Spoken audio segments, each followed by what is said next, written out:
Okay, here we go.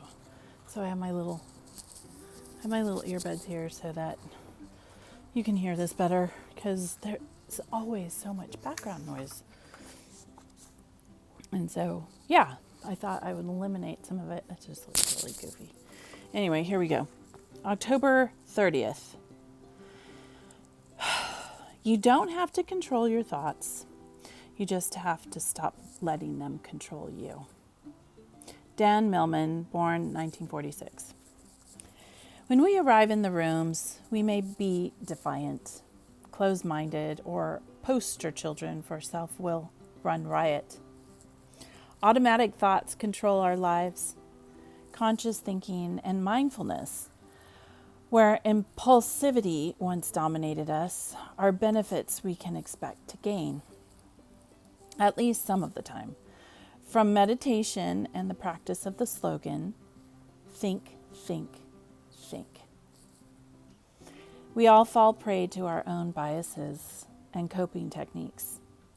The more self-aware we are, the less we give up our control to these tendencies. MRI technology reveals, in the brains of chronic addicts, an impaired ability to assess risk and perceive reality. Neurotransmissions that inform and protect normal people at critical times misfire in our brains. It is no stretch to consider that our perception has been compromised. Pain avoidant coping techniques kick into autopilot before our rational, cognitive capacity is engaged. Self-deceit about how we feel, the incapacity to identify or express feelings, and what amounts to addictive brain damage frustrate our liberation over our thoughts. Meditation helps slow our impulses and lets us act more consciously. In the early days, just counting to 10 might help us avoid regretful statements or actions. Steps 1 to 4 make us aware of our blind spots. In steps 5 through 8, understanding and accepting help to unshackle us from the impulsiveness that sabotages our lives. In steps 9 to 12, we live what we have learned. We don't choose our thoughts, feelings, and sensations, but we take responsibility for them. Think, think, think helps us transform our lives, enabling us to go from living reactively to living proactively. In time, we learn to live and love more consciously. Am I still overwhelmed by thoughts and feelings? Again, there's a lot here, and I really appreciate it. Conscious thinking and mindfulness, where impulsivity once dominated us. I think, yes, definitely.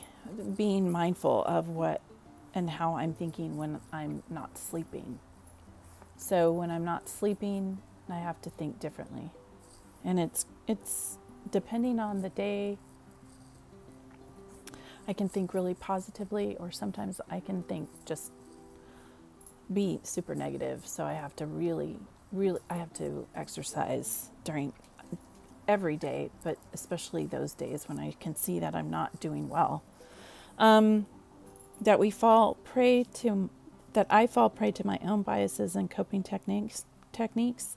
Yeah, if I'm not conscious of meditation, if I'm not conscious that I haven't done it, or if I haven't exercised during that day, if I'm just going on with all the things that had to be done during the day and not realizing that I need time in my head to be quiet, taking the time that's necessary for me to set time aside and do my meditation, yeah, I get more and more riled up. So I really have to take advantage of that quiet time and etch it out throughout the day. And when it's subconscious, right, when I'm sleeping, I will literally wake myself up. I don't know. Maybe I don't know what exactly wakes me up. It could be something outside. It could be my snoring. That's basically, it's whatever. So that's what happens to me. And then I have to try and get myself back to sleep. And I notice that that's when racing thoughts can hit. And I end up finding out that I just need to quiet my brain. Wow, it takes a lot of effort, especially in the middle of the night when everything is quiet. It seems almost worse because everything is quiet and I have so much in my head that I didn't even know was there. So then I do my deep breathing. Even if my thoughts are still racing, I'll continue to just concentrate on the breathing part. Eventually the thoughts will slow down, and I notice I see color instead. I'll see a purple color, and it's kind of neon-y, kind of black purple, green, and I'll see colors.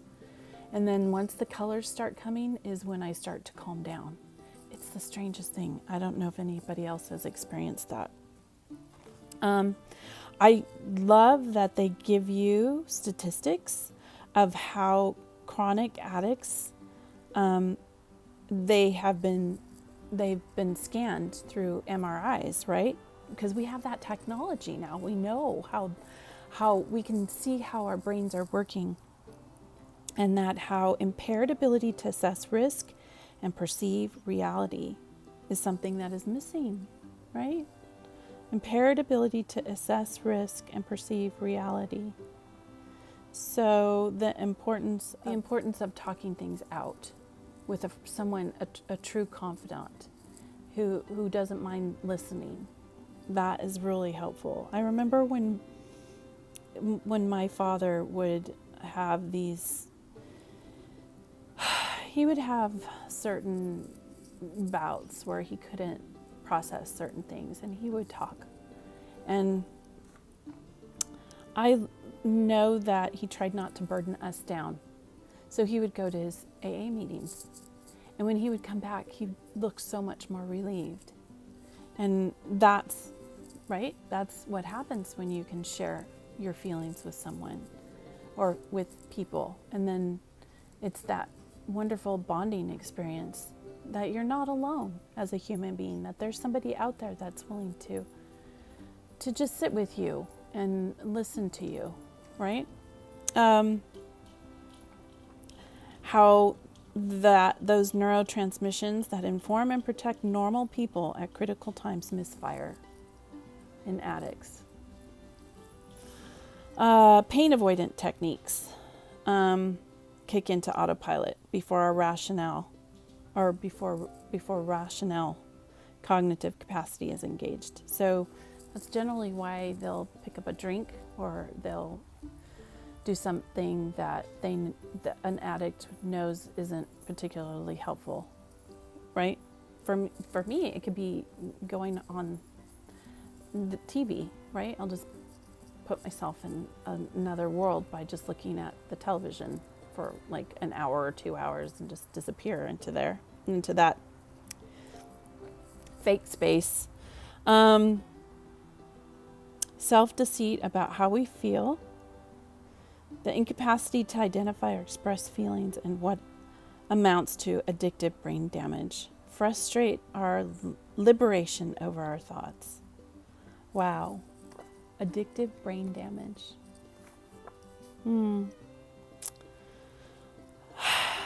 Meditation, it says, helps slow our impulses and help us act more consciously. I have a video on YouTube that kind of goes into someone going into an MRI who ends up doing meditation and what it does to the brain. I'm going to try and put it in my description. I have to find it. Once I find it, I'll put it in. So how easy it is for us. It says, understanding and accepting help to unshackle us from the impulsiveness that sabotages our lives. It's just understanding that our brains don't always when we've come through any trauma, it's very difficult to come out of that and feel safe again, if ever, right? It's constant for us. For me, it will be always constant. It will always be something that I have to deliberately focus on, which is to calm my brain.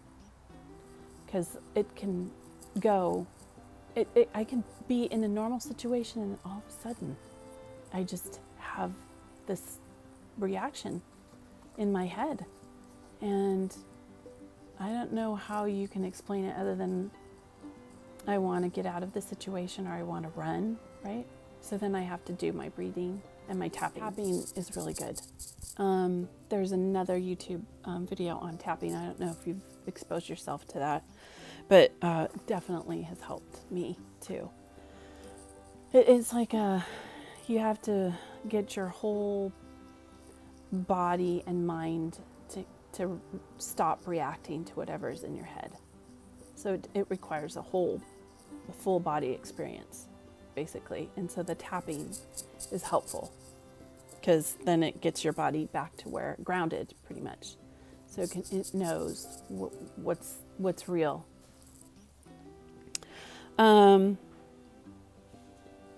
Yeah, so am I still overwhelmed by my thoughts? Like I said, like the latter part of that says you have to live more consciously and love more consciously. So it's the simple things that make me really help me to just ground myself.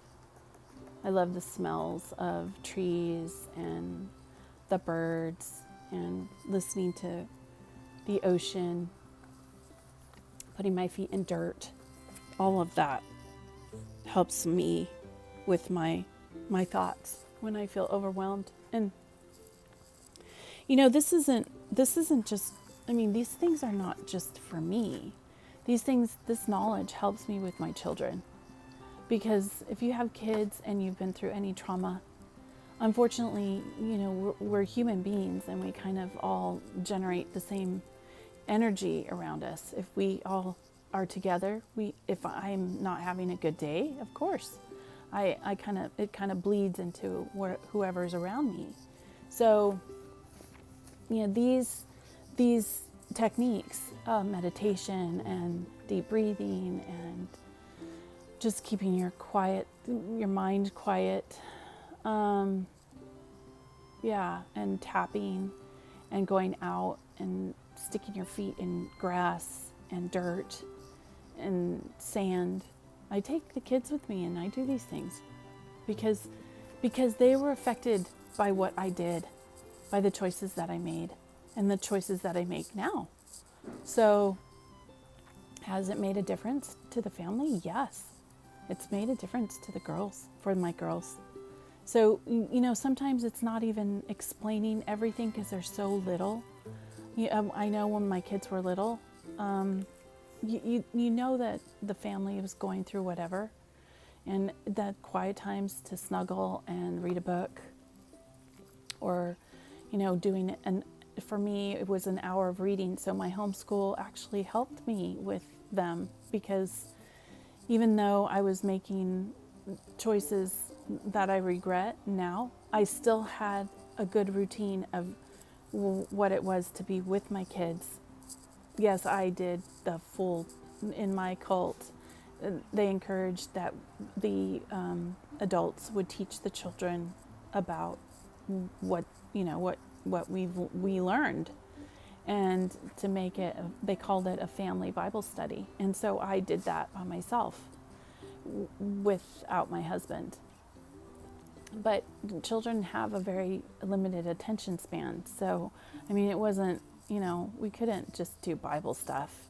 We had to, it entails, being with children entails making sure that you utilize all the senses.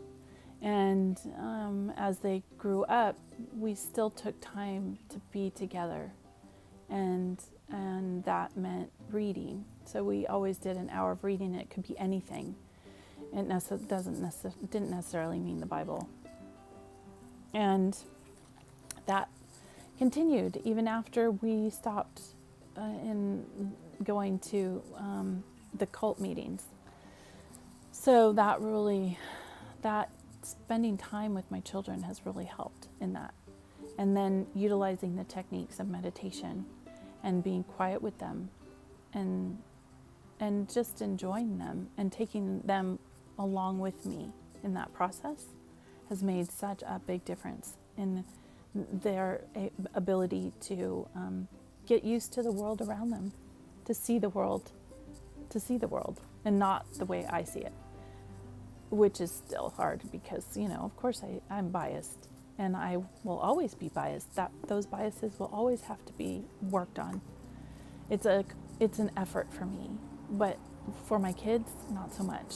They're young enough to be able to have balance and to see things and to learn differently.